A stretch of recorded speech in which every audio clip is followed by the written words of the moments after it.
భక్తి ఓం ఛానల్. ఈ వీడియోలో ఏలినాటి శని ప్రభావం దూరం అవ్వాలంటే ఎటువంటి పరిహారాలు చేయాలో తెలుసుకుందామా? జ్యోతిష్య శాస్త్ర ప్రకారం శని గ్రహానికి అధిపతి శనీశ్వరుడు. న్యాయానికి ప్రతీకగా అయిన శని చెడ్డవారి పట్ల ఎంతో కఠినంగా ఉంటాడు. అలాగే మంచివారికి అనేక శుభాలను విజయాలను అందిస్తాడు. జాతకం ప్రకారం శని ఒకరు దృష్టితో చూసినప్పుడు ఆ మనిషి అనేక కష్ట నష్టాలను ఎదుర్కొంటాడు.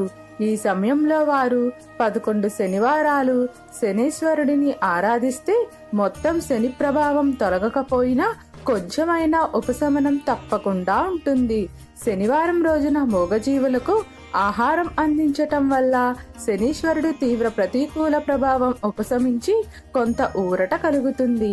శని ప్రభావం కారణంగా ఆర్థిక నష్టాలు ఎదుర్కొన్న వారు శనివారం రోజున తలస్నానం చేసి మనసులో శనీశ్వరుడిని స్మరించుకొని దోసిడి నిండా నల్ల నువ్వులు తీసుకొని కుటుంబ పెద్ద తల చుట్టూ 3 సార్లు తిప్పి ఇంటికి ఉత్తరం వైపును విసిరేస్తే ధన సంబంధిత నష్టాలు తొలగిపోతాయి.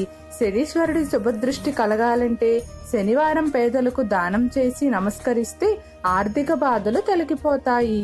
అలానే శని ప్రభావం కారణంగా ఇంటిలో ప్రతికూల పరిస్థితులు ఏర్పడితే అలాంటి వారు శనివారం రోజున నల్ల నువ్వులు పాలలో కలిపి ఓం నమో భగవతే వాసుదేవాయ అనే మంత్రాన్ని జపిస్తూ ఈ పాలను రావి చెట్టు మొదలలో పోస్తే సదరు పరిస్థితులు మెరుగుపడతాయి.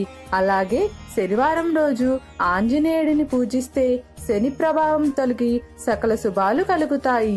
శనివారం రోజు పూజ చేసిన తరువాత గోధుమలు, పప్పు, బెల్లం, నెయ్యి, ఉప్పు, పసుపు కొమ్మలు, బంగాళదుంపలు, కూరగాయల్ని దానం చేయటం ఎంతో మంచిది. అలాగే శనివారం రోజు శ్రీ వెంకటేశ్వర స్వామిని పూజించి 19 వారాల పాటు శనివార వ్రతం చేయటం వల్ల శని ప్రభావం దూరం అవుతుంది. అలాగే పుష్యమి నక్షత్రంలో జన్మించిన శనీశ్వరుడికి ఈ మాసం అంటే ఎంతో ఇష్టం.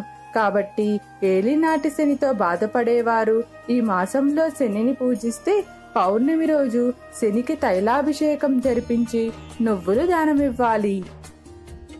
మీకు ఏమైనా సందేహాలు ఉంటే దయచేసి కామెంట్ సెక్షన్లో తెలియజేయండి. మీకు ఈ వీడియో నచ్చినట్లయితే లైక్ చేయండి, షేర్ చేయండి, అలానే సబ్స్క్రైబ్ కూడా చేసుకోండి.